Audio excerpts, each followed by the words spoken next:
করছি যে এটা হয়তো বা সরকার যখন দেখবেন, যখন বিবেচনা করবেন, আমাদের কোর্স ডিউরেশন সম্পর্কে জানবেন, আমি আশা করি যে আমাদের সমাধান হবে। ঠিক আছে, সেই সমাধানের জন্যই আমরা আসলে আজকে মানববন্ধনে আসছি। আমরা প্রাইম মিনিস্টারের সুনজরে আসার জন্য তাকে স্মারকলিপি প্রদান করা হয়েছে। আমাদের জনপ্রশাসন মন্ত্রণালয়কে জানানো হয়েছে, স্বাস্থ্য মন্ত্রণালয়কে জানানো হয়েছে। এখন আমরা আসলে উত্তরের আশায়। আচ্ছা, যদি আজকে আপনার এই কর্মসূচির পরে আর কি কর্মসূচি করার পরিকল্পনা আছে? আমরা আসলে আজকের কর্মসূচির পরে আমরা অপেক্ষা করব যে আমাদেরকে আসলে কি জবাব দেওয়া হয়, কারণ যেহেতু এটা আমাদের একটা যৌক্তিক দাবি, আমরা কোনো অন্যায় দাবি করছি না, আমরা কোনো এক্সট্রা বেনিফিট চাচ্ছি না, অথবা এটা কোনো কোটা না, এটা আমাদের দাবি, কারণ আমাদের কোর্স ডিউরেশন বেশি, এটা আমাদের অধিকার। ঠিক আছে, তো এই অধিকার আমরা বোঝানোর জন্য এখানে আসছি। এর পরবর্তীতে আমরা উত্তরের জন্য অপেক্ষা করবো। আমরা এরপরে নেক্সট এখনো কিছু ভাবিনি।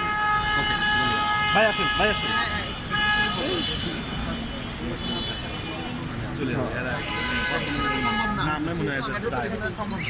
তাই মনে করে যে দাঁড়ালেই খবর হয়ে যাবে। বলেন।